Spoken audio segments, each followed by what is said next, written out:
Viewers எல்லோருக்கும் வணக்கம். இன்றைக்கி இந்த வீடியோவில் நாம் பார்க்க போகிறது, இப்போ சில்க் சாரீ ப்ளவுஸுக்கு பார்த்திங்கன்னா சிம்பிளாக ஒரு ப்ளவுஸ் மாடல் வேணும் அப்படின்னா நம்ம இந்த மாதிரி பண்ணலாம். அதுவும் 40 வயதுக்கு மேலே உள்ளவங்க பார்த்திங்கன்னா அவங்க சிம்பிளாக ஒரு ப்ளவுஸ் மாடல் வேணும் அப்படின்னு நினைப்பாங்க.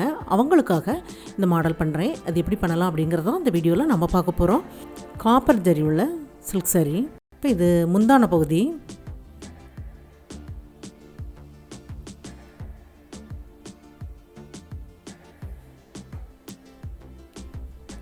இது ப்ளவுஸுக்கு உண்டான பகுதி. ப்ளைனாக இருக்குது, பார்டர் மட்டும் இருக்குது. இது பேக் சைடு லைனிங் கிளாத்தும் மெயின் கிளாத்தும் கட் பண்ணியிருக்கிறேன்.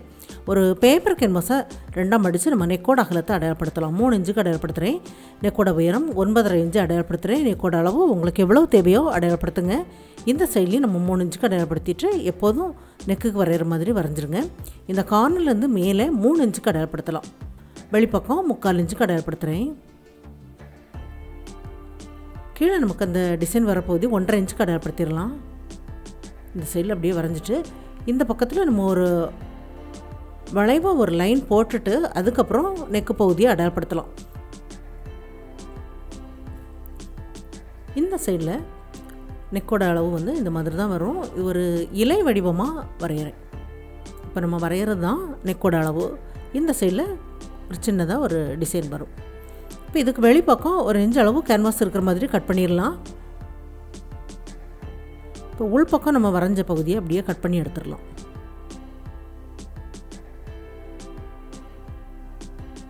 இந்த ஷேப்பில் இருக்குது. இதை நம்ம லைனிங் கிளாத்தில் வச்சு அயன் பண்ணணும். லைனிங் கிளாத்தை ரெண்டாக மடித்து சென்டரில் அடையாளப்படுத்திட்டு உள்பக்கம் உள்ள பீஸ் கரெக்டாக சென்டர் பகுதியில் வச்சுட்டு சைடில் உள்ள பீஸ் வச்சு அயன் பண்ணுங்கள். ஷோல்டர் அளவோ நெக்கோட அளவு எல்லாமே மாறாமல் சரியான அளவுக்கு வரும்.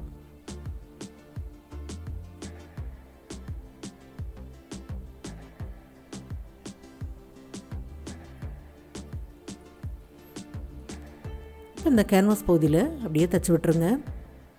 அதோட எட்ஜில் தைச்சிருங்க.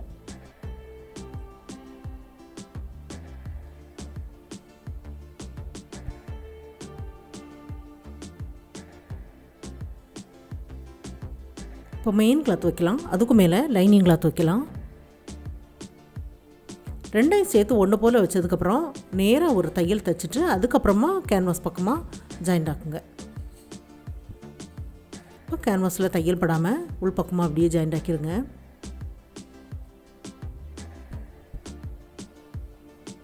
காலிஞ்சு கிளாத்தை விட்டு கட் பண்ணி எடுத்துடலாம். இந்த சைடில் கார்னர் வரைக்கும் கட் பண்ணிடுங்க. சைடில் எல்லாமே கிராஸில் கட் பண்ணிடுங்க.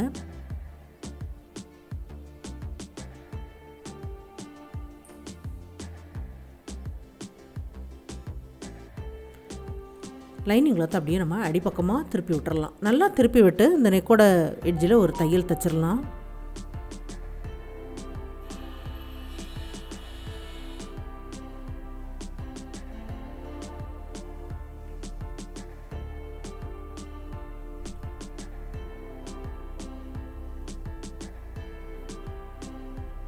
வெளிப்பக்கம் 2 கிளாத்தையும் சேர்த்து ஜாயிண்ட் ஆக்கி இடுப்பு மடிப்பு பார்த்துக்கு எக்ஸ்ட்ரா லைனிங் கிளாத்தை ஜாயிண்ட் ஆக்கி மடித்து டாட் ரெண்டுமே பிடிச்சி விட்டாச்சு. இது கிராஸ் பீஸ் காப்பர் கலரில் எடுத்துருக்கிறேன். ஒன் சைடாக மடித்து தைக்கலாம். இந்த நெக்கு பகுதியில் பைப்பிங் பண்ணுறதுக்காக இந்த சைடில் நம்ம அடிப்பக்கமாக விட்டு லைனிங் கிளாத்து மேலே தெரிகிற மாதிரி விட்டு ஜாயிண்ட் ஆக்குங்க.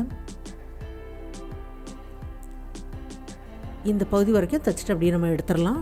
கொஞ்சமாக மடித்து தைக்கிற அளவுக்கு கிராஸ் பீஸை விட்டு கட் பண்ணி எடுத்துருங்க.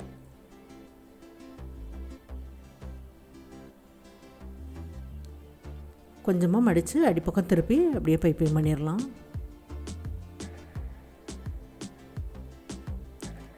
இந்த சைட்லேயும் அதே மாதிரி கொஞ்சமாக மடித்து தைக்கிற அளவுக்கு உள்பக்கமாக விட்டுட்டு ஜாயிண்ட் ஆக்குங்க.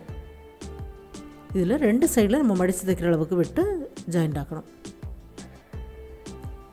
இந்த மாதிரி டிசைனுக்கு எல்லாமே நம்ம தனித்தனி பீஸ் வச்சு பைப்பிங் பண்ணும்போது ஃபினிஷிங் ரொம்ப நல்லா வரும். நெக்கோட ஷேப் வந்து மாறாமல் நல்லா வரும்.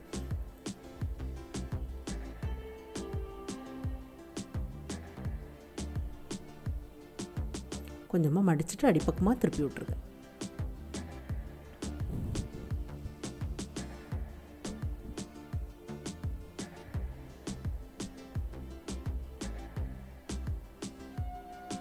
இதே மெத்தடில் இன்னும் 2 சைட்லேயும் பைப்பிங் பண்ணி முடிச்சாச்சு. இது சதுர பீஸ் கட் பண்ணியிருக்கிறேன். 3 இன்ச் அளவுக்கு இருக்கிற சதுர பீஸ் 2 பீஸ் இருக்குது. ரெண்டையும் அந்த மாதிரி ரெண்டாக மடிச்சுட்டு மேலே அந்த கார்னர் பகுதியை கொஞ்சமாக அந்த மாதிரி வளைவாக கட் பண்ணிடுங்க. ஒன்று போல் வந்துடும். இப்போ லைனிங் கிளாத்தும் மெயின் கிளாத்தும் சேர்த்து இப்படி இந்த வளைவான பகுதியில் ஜாயிண்ட் ஆக்கி கொஞ்சமாக கட் பண்ணிவிட்டு லைனிங் கிளாத்தை அடிப்பக்கமாக திருப்பி மேலே ஒரு தையல் தைச்சிடலாம்.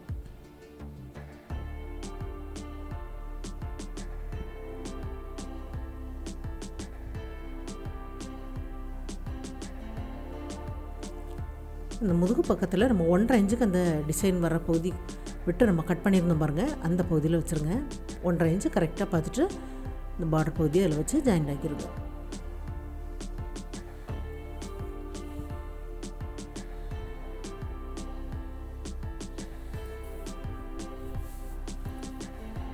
இப்போ சின்ன சின்ன பீஸாக அந்த மாதிரி கட் பண்ணியிருக்கிறேன். 2 இன்ச் அளவுக்கு இருக்குது. எல்லா பீஸையுமே 4ஆக மடித்து முக்கோண ஷேப்பில் ஜாயின் ஆக்கிடலாம்.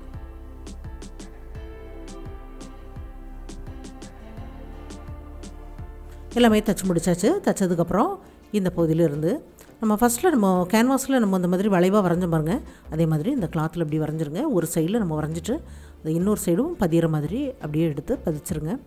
இந்த மாதிரி லைட்டாக அதில் பதியும்.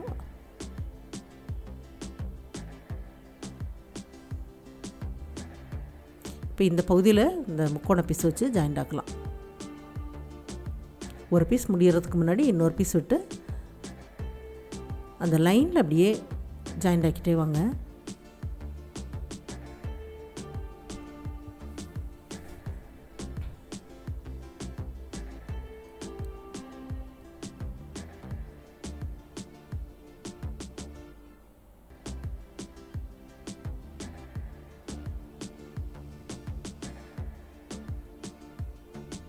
தையலுக்கு வெளிப்பக்கம் இருக்கிற அந்த பிசுறு எல்லாமே நம்ம கட் பண்ணி எடுத்துடலாம்.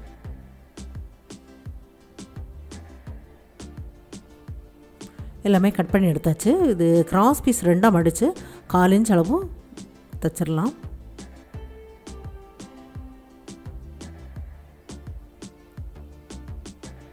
தையலுக்கு வெளிப்பக்கம் அளவுகளை ஒன்று போல் கட் பண்ணி எடுத்துருங்க.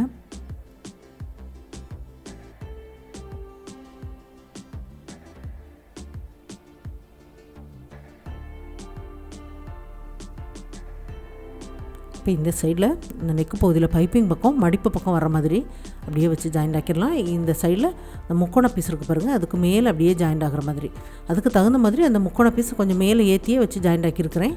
அதில் தைச்சிட்டு அப்படியே நம்ம திருப்பி தைச்சிடலாம்.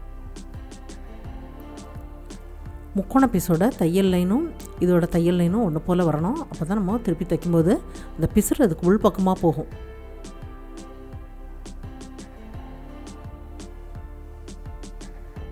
தைச்சிட்டு அதை அப்படியே நம்ம திருப்பி தைச்சிடலாம். திருப்பி இப்படி மடித்து தைக்கும்போது கரெக்டாக அந்த மடிப்பு பக்கம் நெக்கு பகுதியில் இந்த பைப்பிங் பக்கமாக வச்சு ஜாயிண்ட் ஆக்கும்போது திருப்பி நம்ம தைக்கும்போது அளவுகள் ஒன்று போல் வரும். இந்த சைட்லேயும் அந்த பிசுறு வந்து இதுக்கு உள்பக்கமாக போகிற மாதிரி வரும். எல்லாமே தைச்சி முடிச்சாச்சு. அந்த கார்னர் பகுதியில் எல்லாமே பீட்ஸ் வச்சு தைச்சி முடிச்சிருங்க, ரொம்ப நல்லாயிருக்கும். இல்லைன்னா நீங்கள் அந்த முதுகு பக்கத்தில் சென்டரில் ஒரு பட்டன் வைங்க, இன்னும் நல்லாயிருக்கும். இது எல்லாமே இன்னும் தைக்க வேண்டியது இருக்குது. இப்போ பார்த்திங்கன்னா இது சிம்பிளாக ஒரு ப்ளவுஸ் மாடல் வந்து குயிக்காக நம்ம தைச்சி முடிக்கணும் அப்படின்னு நினச்சா இந்த மாதிரி மாடலை வந்து நீங்கள் ட்ரை பண்ணுங்கள். அதுவும் 40 வயசுக்கு மேலே உள்ளவங்க வந்து சிம்பிளாக ப்ளவுஸ் வேணும், அப்புறம் ஆஃபீஸ் போகிறவங்க எல்லாருமே பார்த்திங்கன்னா இந்த மாதிரி ஒரு மாடல் போட்டிங்க அப்படின்னா ரொம்ப நல்லாயிருக்கும். இது எல்லாருக்கும் பிடிக்கும்னு நினைக்கிறேன். ட்ரை பண்ணி பாருங்கள். இந்த வீடியோ பார்த்ததுக்கு நன்றி. மேலும் வீடியோஸ் பார்க்க இந்த சேனலை மறக்காமல் சப்ஸ்கிரைப் பண்ணுங்கள்.